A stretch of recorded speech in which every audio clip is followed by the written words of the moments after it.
Juga waktunya mungkin ya tadi mau pengumuman, jadi memang ke Bogor Berdendang ya. Ini nanti lanjut nggak Pak jadi Pokemon Raya?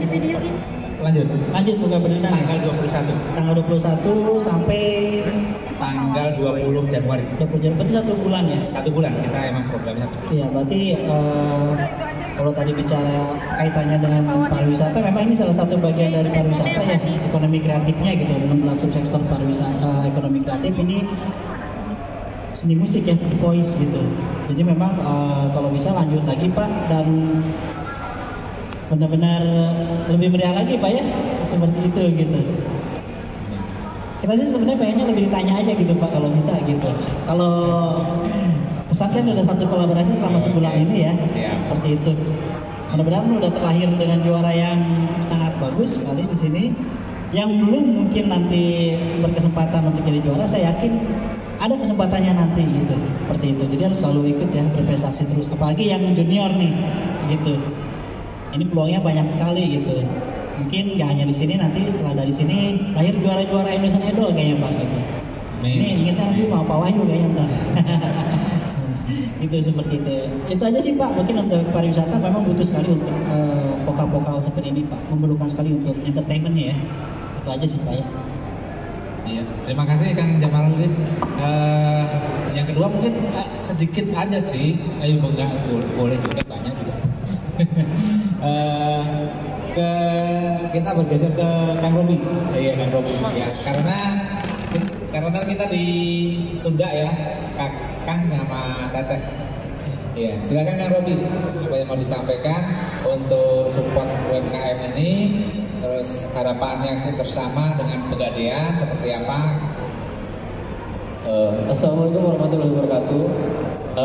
Selamat sore semuanya, masih pada semangat nggak nih bapak-bapak, ibu-ibu, adik-adik sekalian? Semangat ya, harus semangat menunggu hadiah.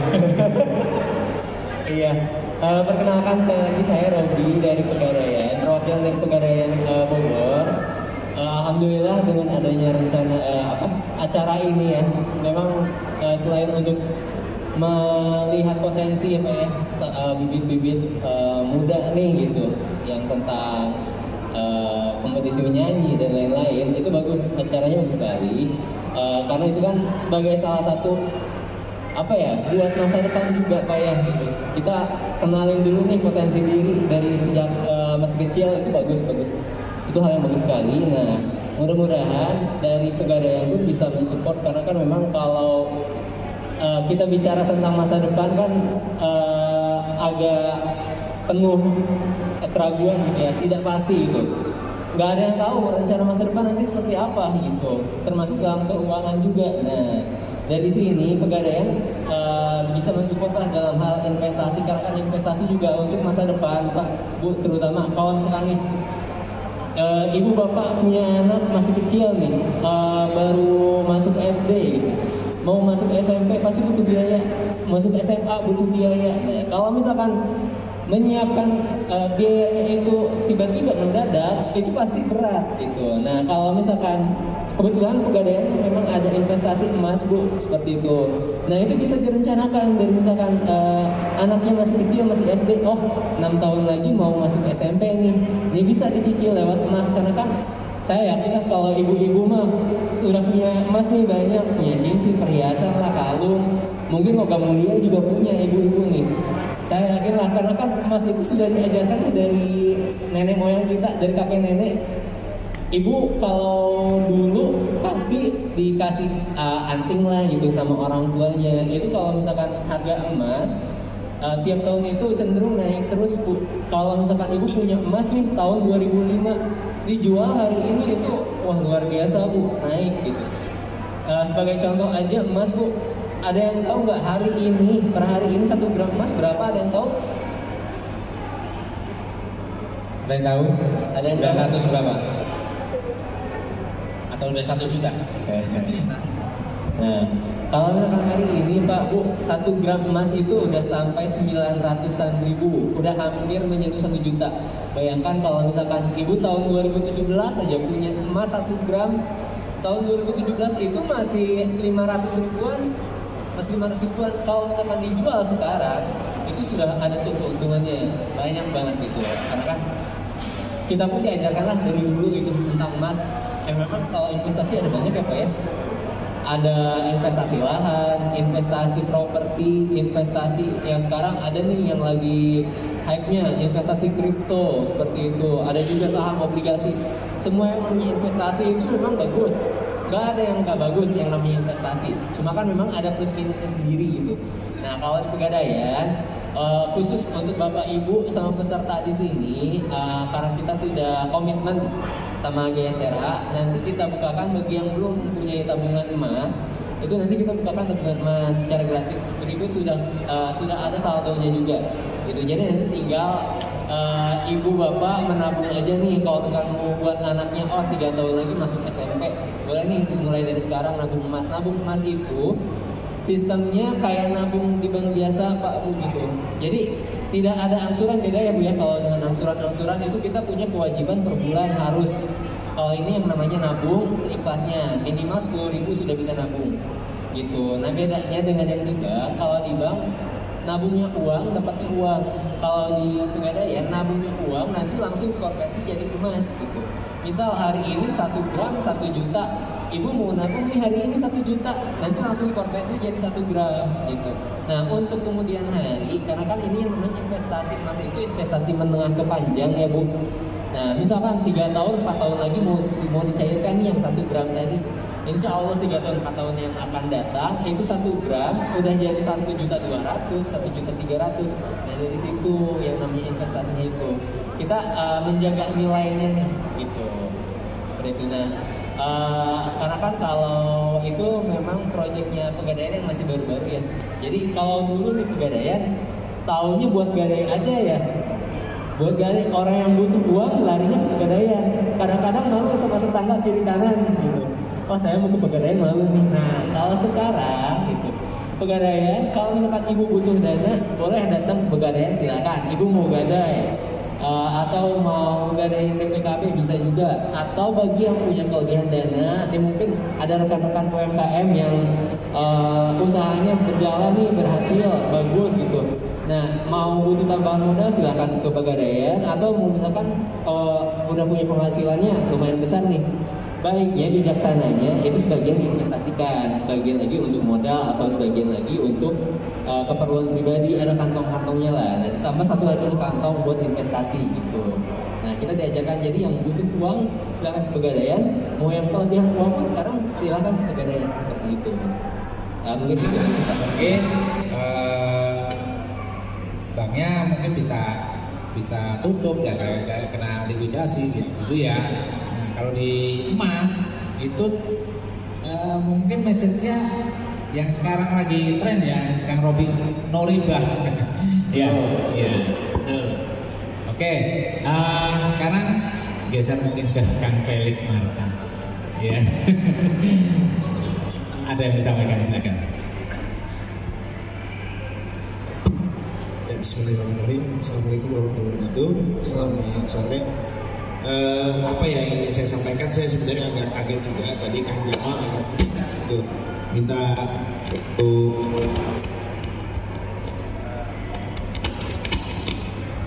cek. Saya perkenalkan, saya Felix Marta, saya wakil ketua Kadin bidang organisasi. Jadi mungkin satu ya harus apresiasi nih terhadap adanya kegiatan yang diselenggarakan sama GRSH ini, Bogor Podendang ya kan, karaoke competition dan lain sebagainya. Mungkin kaitannya kalau Kadin itu Kamar Dagang dan Industri, jadi memang fokus kita adalah kepada pembinaan terhadap dunia usaha. Jadi anggota Kadin itu ada 2, ada perusahaan dan juga asosiasi atau himpunan pengusaha. Nah perusahaan ini juga kategorinya nggak hanya perusahaan besar, sedang dan kecil, tapi juga UMKM. Nah, jadi UMKM ini mungkin yang akan menjadi concern dari pembicaraan ini. Di satu sisi juga ada yang menarik dalam kegiatan karaoke competition ini. Ini kan sebuah penggalian bakat.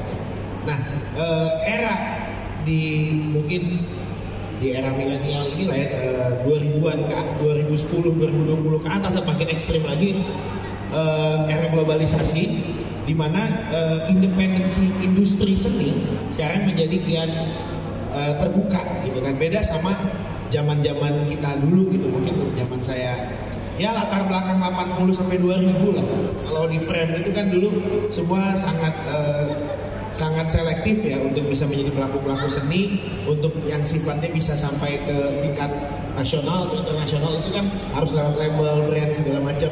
Nah kalau sekarang ini kan enggak, dengan adanya udah ada media-media independen kayak sosial media, YouTube, ada Instagram, apa segala macam, orang yang kita nggak pernah kenal sebelumnya tiba-tiba viewernya udah 2 juta, 3 juta karena punya suara yang bagus dan dari situ bisa menghasilkan pundi-pundi. Nah jadi ini peluang satu. Jadi mungkin ada bakat itu ya di posting gitu kan, siapa tahu kenyataannya nanti itu banyak nih yang sekarang ini viral yang kita nggak pernah tahu sebelumnya gitu asal usulnya dari mana, kemudian ternyata suaranya bagus. Nah ini jadi ada pemerataan seleksi bakat yang diciptakan sama situasi hari ini itu untuk musik. Nah yang kedua untuk UMKM. Jadi kemarin zaman saya acara Pemprov di Jawa Barat itu kedatangan dari Menteri Koperasi dan UMKM, Kabupaten Mas Duki. Jadi ini menarik juga kalau di Kota Bogor sekarang angka UMKM itu meningkat ya. Awalnya 27.000 sekarang jadi 45.000. Jadi meningkat hampir 64% pada tahun 2020. Nah, peningkatan ini juga harus disertai juga dengan survei terhadap kualitas dan juga taraf dari kekuatan si UMKM tersebut. Jadi sebenarnya UMKM makin banyak ini juga belum tentu juga efeknya positif. Jadi gini, UMKM itu harusnya turun jumlahnya karena berubah statusnya dari mikro menjadi sedang, menengah atau besar gitu. Nah jadi apa UMKM sebagai preferensi usaha itu bagus. Artinya apa? Mungkin saat pandemi dan lain sebagainya itu angka pengangguran meningkat apa segala macam karena banyak PHK, industri-industri besar industri ini akhirnya pada beralih menjadi UMKM. Artinya apa? Dia udah menyelamatkan, minimal dengan menyelamatkan dirinya, menyelamatkan juga perekonomian negara gitu kan dan keluarga. Nah tapi hanya saja status itu juga harus bisa berubah, artinya ada peningkatan. Nah alhamdulillah Kadin hari ini dalam tiap-tiap kegiatannya juga selalu melibatkan UMKM diantara dengan event-event apa segala macam, termasuk nanti tanggal Senin kita mau pelantikan pengurus itu juga ada stand dengan UMKM dan lain sebagainya. Nah dan juga pembinaan ke depan insya Allah juga kita akan libatkan. Makanya dengan adanya GRSH, ada Kang Jamal, ada dari Pegadaian, dan ini memang betul eranya kolaborasi seperti yang disampaikan sama Pak moderator tadi. Jadi bukan lagi persaingan gitu. Memang kita nih harus bisa saling mengisi, dan kita sendiri di Kadin juga sangat terbuka gitu Pak. Kalau ada kegiatan apa proposal apa untuk sifatnya itu kerjasama, mengadakan satu kegiatan event yang sifatnya itu untuk bisa mengembangkan perekonomian, dunia usaha, sosial dan lain sebagainya. Nah kayak ini juga saya mohon maaf nih sedang pakai kaos gitu karena kebetulan lagi ada event, jangan pakai kemeja. Lagi ada event di Balai Kota. Sekarang masih berlangsung sampai nanti jam 9 malam. Itu event basket gitu, 3x3. Ya tujuannya untuk salah satu mempromosikan sport industri sama sport wisata, sport tourism. Jadi wisata olahraga dan juga industri olahraga yang sekarang ini mungkin bisa survive di era pasca pandemi ini karena sekarang lagi rebound nih sebenarnya. Kayak pecah bisul gitu kan dengan udah posisi PPKM turun segala macam kan sebenarnya rame. Okupansi pariwisata juga hotel terakhir informasi dari PRI hampir 90%. Terus setiap hari weekday dan weekend. Nah ini kan harus bisa disambut baik sama teman-teman UMKM gitu. Harus ada dampaknya. Nah Kadin siap untuk menjembatani itu gitu. Nah jadi maka harus ada yang mengelola itu. Jadi makanya saya senang dengan teman-teman Jamal, ada teman-teman di sini semua bisa membuka silaturahmi lah gitu. Mungkin itu sama yang ketiga sahabat kita nih dari Pegadaian. Jadi gini kan, kalau kita di dunia usaha ini Pegadaian memang itu biasa menjadi tempat terakhir sih yang awalnya kita berpikir selalu seperti itu kan. Satu, kalau masih bisa urusannya sesama pengusaha, investan lebih oke dah. Yang kedua, perbankan ya kan. Ya ketika kita memang punya peluang, punya sumber yang bisa kemudian menutup, kita bisa pakai halangan dari perbankan. Nah kalau posisi lagi nungking biasanya kan bingung, kita ke Pegadaian gitu kan, karena caranya mengatasi masalah tanpa masalah. Tapi itu dulu. Nah, tadi mendengar itu menarik, ada masalah investasi apa segala macam ya kan. Nah, jadi saya juga baru tahu gitu. Jadi memang harus lebih banyak tahu lagi juga nih tentang pegadaian. Jadi nanti apa nih yang saya juga bisa bawa gitu kan, informasi tentang pegadaian kepada teman-teman di dunia usaha. Di Kadin itu sendiri kita ada 11 wakil ketua bidang dan juga komite tetap, pengurusnya itu hampir 50 orang. Anggota yang ber-KTA itu ada 1.006 lebih. 600 diantara itu UMKM. Yang punya KTA itu artinya dia punya kartu anggota, memperpanjang tiap tahunnya dengan membayar iuran gitu. Mungkin itu aja sementara dari saya. Mohon maaf kalau ada salah-salah kata. Terima kasih atas waktunya. Sukses buat kita semua, maju terus. UMKM semua semangat. Event-event semacam ini harus terus dilestarikan. Memang mungkin situasi kondisi kadang menjadi hambatan, tapi insya Allah kolaborasi kita perluas persahabatan, persaudaraan gitu kan. Ya insya Allah solusinya pasti ada lah, karena kan sebenarnya juga dunia ini luas tapi kadang sempit juga, ketemunya di orang-orang itu juga yang kita kenal gitu kan. Nah jadi dari situ kadang-kadang ada tuh peluang-peluang untuk terus bisa berkarya. Itu aja dari saya. Wassalamualaikum warahmatullahi wabarakatuh. Kan penengah kali ya, tengah-tengah lah, karena di sini ada pelaku musik dan pelaku UMKM, dan juga ada perwakilan dari pariwisata dari Hotel Zest, karena nanti kalau nggak saya sebut jadi supaya lebih ini lagi, lebih lebih kolaborasi atau ekosistem yang akan kita bentuk itu lebih kuat lagi ya, karena tidak menutup kemungkinan produk-produk UMKM itu bisa masuk ke hotel. Dan produk-produk UMKM itu juga bisa dipakai untuk pelaku-pelaku industri pariwisata, ya. Nah, jadi ini awal untuk kita buat programnya. Jadi mudah-mudahan tidak hanya sebatas di kompetisi karaoke saja, karena ternyata dari sini saya juga sudah bisa menyimpulkan ternyata tidak hanya yang hobi untuk bernyanyi, tapi juga ada pelaku-pelaku usaha maupun pelaku dunia pendidikan. Nah, itu bisa kita kolaborasikan. Makanya tadi yang disampaikan Pak Felix bahwa kita harus kolaborasi dan membentuk ekosistem. Jangan hanya ekosistem hanya sebatas ekosistem satu pelaku musik. Terus UMKM punya ekosistem sendiri enggak, tapi kita akan jembatani, termasuk juga dari instansi terkait seperti Kadin, juga Pegadaian, mungkin juga nanti perbankan dan lain sebagainya. Gitu. Apa kita mau buka satu dua pertanyaan? Setuju teman Bapak Ibu, Bapak akan narasumber? Boleh ada yang mau bertanya? Kalau ada, saya buka pertanyaan untuk 2 saja. Oh, Bu Adem, silakan.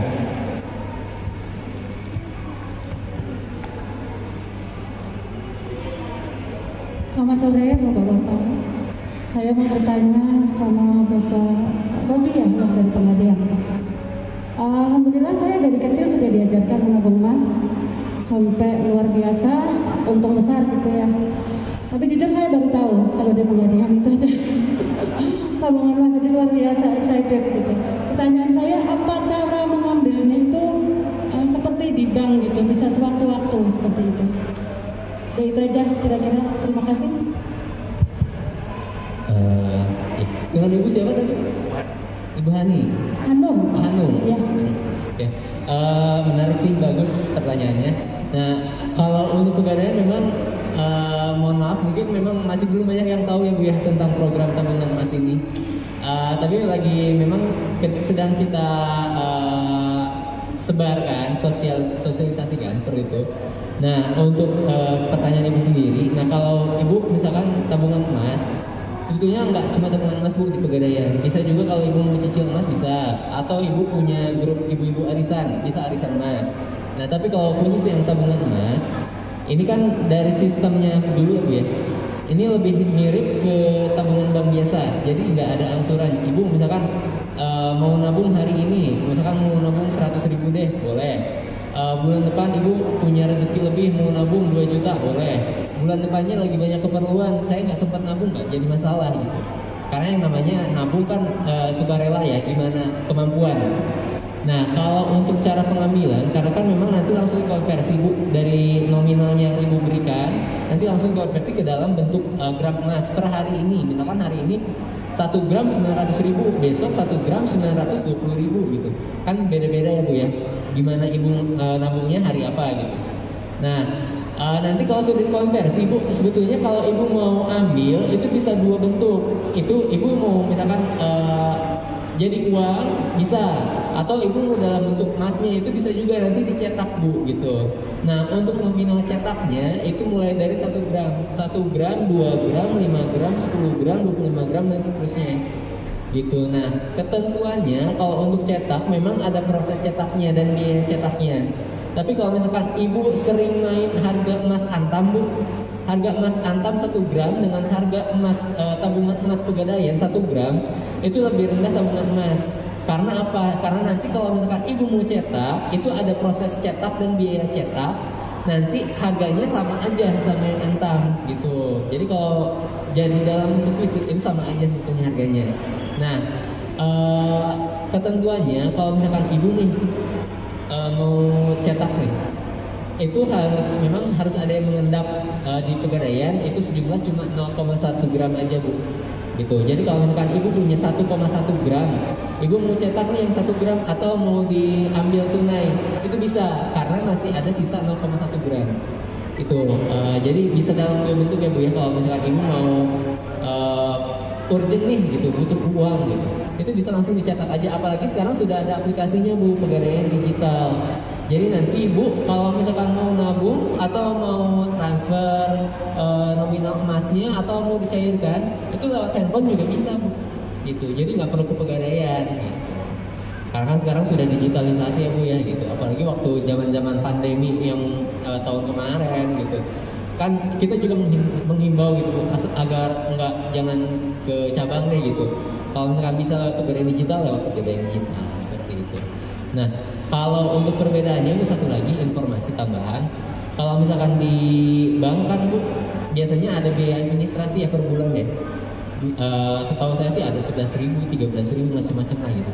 Kalau di Pegadaian itu ada juga yang namanya biaya administrasi. Hanya saja kalau di Pegadaian itu sejumlah 30.000 tapi per tahun, enggak per bulan. Kalau misalkan dijabarkan per bulan paling 2.500 lah gitu. Nah, itu dibayarkan sekali pada saat Ibu misalkan mau buka tabungan. Nah, itu nanti dibayarkan. Nah, biaya administrasinya lagi nanti itu tahun depannya gitu. Itu aja sih Bu, paling sudah menjawab mungkin Ibu. Satu lagi Pak, pengambilan seandainya nanti bertanya, Ibu ini saya mau nabung, tiba-tiba bulan besok, hari ini kita nabung 5 gram, bulan besok saya butuh uang gitu, bisa diambil atau butuh emas gitu? Kalau untuk seperti itu sebetulnya bisa aja Ibu. Cuma karena kan yang saya jelaskan kalau untuk tabungan emas ini lebih ke investasi kan ya. Investasi kan harapannya kita dapat untungnya ya Bu ya. Nah kalau emas ini memang nggak bisa Bu. Kalau misalkan Ibu sekarang hari ini nabung 5 gram, bulan depan Ibu mau ambil, itu saya jamin nggak bakal ada kenaikannya. Bahkan justru mungkin Ibu bisa jadi rugi gitu. Nah kalau investasi jangka panjang, menengah ke panjang itu emas, itu Ibu baru terasa manfaatnya kalau misalkan minimal sudah 2 tahun lah gitu. 2 tahun, 3 tahun, 5 tahun itu baru terasa. Kalau misalkan bijaknya memang Bu, kalau misalkan mau menabung ini, anggaplah uang lupa gitu. Ibu misalkan ada kembalian beli bakso gitu, udah tabungin aja gitu. Anggap aja uang hilang gitu. Nanti karena kalau misalkan Ibu mainnya kayak gitu, misalkan hari ini saya mau nabung gitu, 5 gram. Bulan depan mau saya tarik, itu saya jamin Bu nggak bakal terasa nih manfaatnya gitu. Gitu Bu, mungkin sudah menjawab atau ada lagi? Sudah, terima kasih banyak. Ya, terima kasih. Baik, kalau yang masih banyak penasaran, tunggu jadwal tayangnya di Kebun Raya, karena nanti akan kita jadwalkan acara seperti ini kemungkinan 1 minggu sekali, ya paling tidak. Baik, karena banyak yang udah penasaran nih. juara berapa ya? Dapat apa ya? Seperti itu ya. Oke, kita panggil dulu lah jurinya. Mungkin kita close dulu ya talk show-nya ya. Jadi talk show hari ini temanya adalah collab, mudah-mudahan kolaborasi antara UMKM, pariwisata, dan instansi terkait. Dalam hal ini Kadin dan Pegadaian, karena nanti banyak program dari Pegadaian yang berhubungan juga dengan UMKM. Itu salah satunya pendampingan. Nah, pendampingan nanti bisa lewat gotong royong satu hati yang mudah-mudahan bisa bekerja sama jangka panjang ya Mas Robi ya. Nggak hanya di Bogor tapi juga seluruh area yang ada cabang Pegadaian. Baik, terima kasih. Wassalamualaikum warahmatullahi wabarakatuh. Terima kasih Kang Ferry, Kang Jamal, Kang Robi. Monggo saya kembali ke singgasananya